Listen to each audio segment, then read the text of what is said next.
I am abstinent today and extremely grateful. I weigh and measure my 3 meals off the not off the grateful, off the grey sheet.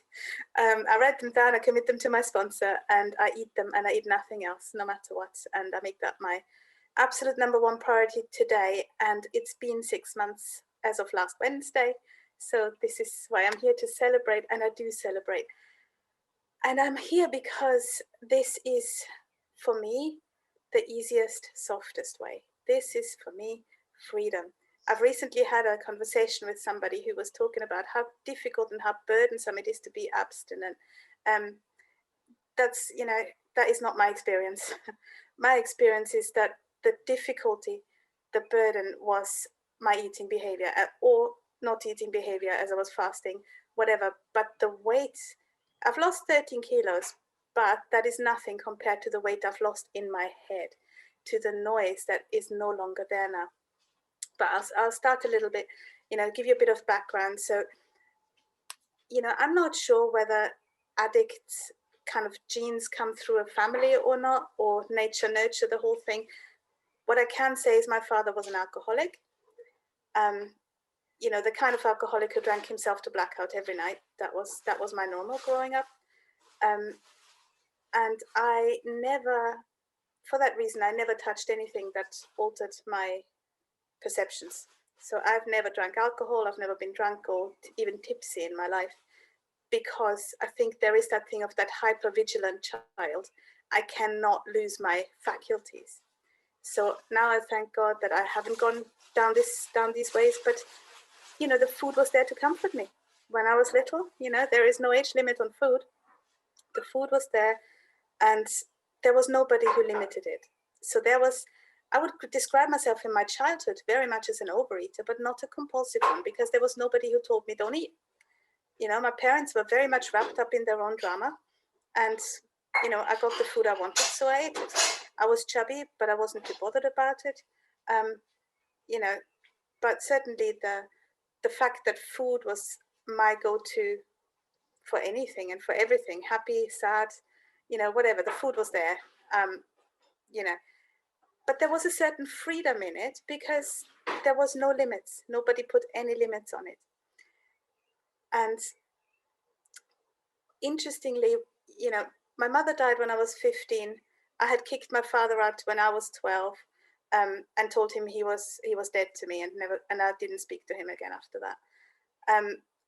But then my mother, who then was really my world, she died when I was 15. I came to live with my aunt, who was very much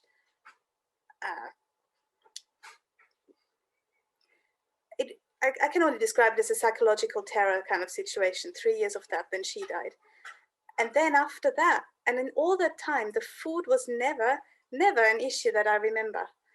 But after my aunt's death, there was this kind of daunting freedom, this kind of wide open world now, where in my aunt's house, I literally, coming home from school, I had this churning in my tummy. What was going to happen today? What was going to be the problem today? This kind of, my world was very small then. And then she was dead, and I was like, now I have this whole world in front of me, and the kind of external restrictions on me, that kind of cage that I was in, was gone. And for some reason, and I can't pin down quite why, I exchanged it for an internal cage, where I was trying to restrict my eating. I was trying to diet. My very first diet, I remember this because this was the early days of the internet. I read somewhere in a forum, somebody said that they had lost weight using restricting carbohydrates. And I remember asking, what on earth is a carbohydrate, and how do you find, like, how do you find that? Where is it found?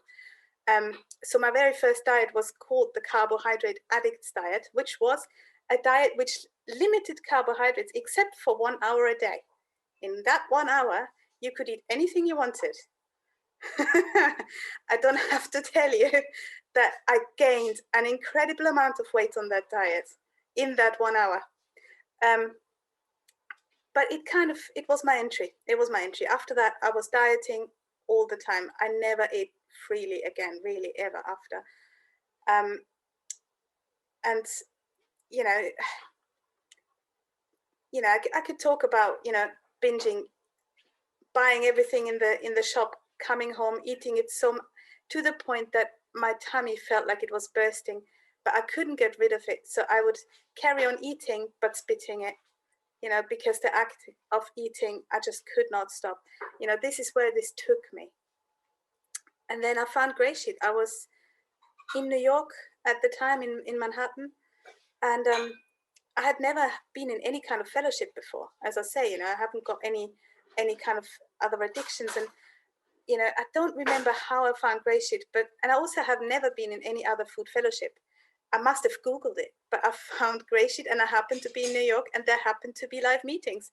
So I went to one, got a GreySheet, got a sponsor, got Abstinent. Amazing. After 3 months, I was like, well, this is good. I'm cured now. Bye. And then about a year later, I came kind of crawling back, but I wasn't in New York anymore. I was then in Maryland and all on my own. But there, I remembered that I still had a GreySheet. I had used it as a bookmark, as a kind of souvenir from my time in New York.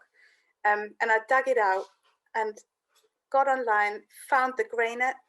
And the amazing thing is that the archives of GreyNet, I can look back to 2003 when I found the GreySheet, and I can see my own history. I can see every time I had 90 days, and I've had 2 or 3 first 90 days in my sort of career in GreySheet. I used to write every day into GreyNet, every day, because that was my meeting. That and the phone meetings, that's what we had at the time. There wasn't Zoom, there wasn't Facebook, that was my only way of connecting, being out in the sticks in Maryland. And I got abstinent because I wanted to, and I needed it. And I had understood after a year away from GreySheet that was what I needed. And so even without physical meetings, I got abstinent. And in abstinence, I moved continents. I moved to England, where I basically knew nobody. I moved into a house share that I had arranged before I moved over. And in this house share, there were 2 other girls in their 20s. And I remember walking in after the flight, obviously jet lagged and everything. I walked into that kitchen. Before I even said hi to the girls, I was like, I need a space in the fridge that is mine. That was my kind of, this is where I'm at. After that, yeah, I'll meet you after that, but this is what we need to sort out first, okay? And one of them told me after that was like, full on. They were South Africans, and I'm Austrian. The culture kind of clash was inevitable. They wanted to make a half an hour of polite conversation. I came in there, I was like, I need this fridge space. So we kind of had a interesting time there. But I stayed abstinent, is what I'm saying. I moved houses, I moved continents. I traveled. All of that is possible in abstinence if and when I want it.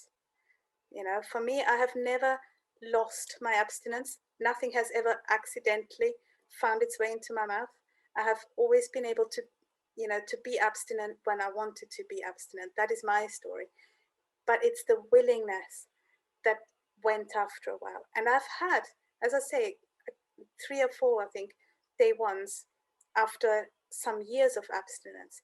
And thanks to GreyNet, I can look back, and I did look back, and I looked at what caused this. Why did I go out after 3 years? And I mean, now after 6 months, my memory of what it was like, where I was at 6 months ago, is fresh enough. But where am I going to be in 3 years? Where am I going to be in 5 years? Those were the times that I went out. Why did I go out? And without fail, every time, what happened was I wasn't satisfied with how thin or not thin I got. I started to diet on the GreySheet, and I started to cut out foods that are perfectly abstinent. And so I was cutting down on my freedom within GreySheet. And I can eat, foods I don't love. I can eat not number 10 meals for a while. That's fine. But after months of it, and with no change in sight, every time I got to a point of, well, I can't do this. This isn't working for me. I need to find an actual diet where I will actually lose weight. Of course, what does happen is I go out and I go the other way. Obviously, I gain the weight instead of losing it. And I want to tell you that 6 months ago, just before I came back in, I was 13 kilos heavier. I was 79.8 I think, kilos. I never made the 8-0, but you know, I was so close. And the way I got there was by fasting. I fasted 20, 22 hours a day, sometimes 40-hour fast, but most of the time, every day, 20. 10 minutes. Thank you. 20, 22, 23 hours a day, which should tell you that in that hour or couple of hours that I had, I was eating so much food that I was both starving and fat. Now that's the jackpot, if anybody, whereas I now have the exact opposite. I get to eat 3 times a day, delicious food, and I will not take anything off other than for ethical reasons. That, you know, if it's on the gray sheet, it's good for me, absolutely. Because that is the one thing I have learned. And you know, those 3 meals a day have given me 13 kilos less than I had when I was starving. And you know, when I say I was fasting, that was never ever something I enjoyed. I hated every minute of it. I was grumpy at my children. I was fasting. I was lethargic and on the sofa when I had just eaten. I was not good to be around for the kids. Now, you know, after I've eaten, I am not stuffed. You know, I've had enough, but I'm not stuffed. I can still be around and do stuff with the kids. So, you know, this fits life. You know, there is no, you know, there is no, oh, I can't do this, I can't do that. I've just been out with the kids today and I took my lunch. You know, I can do that. I don't have to, you know, I don't have to worry about, you know, can I get what I need? Can I not get what I need? If I plan ahead, if I prepare ahead, then I can make it work. And I don't have to cut anything out in terms of activities or things we can do. You know, as I say, I've moved before, and you know, at the moment I'm beautifully settled in a house where the kitchen is mine.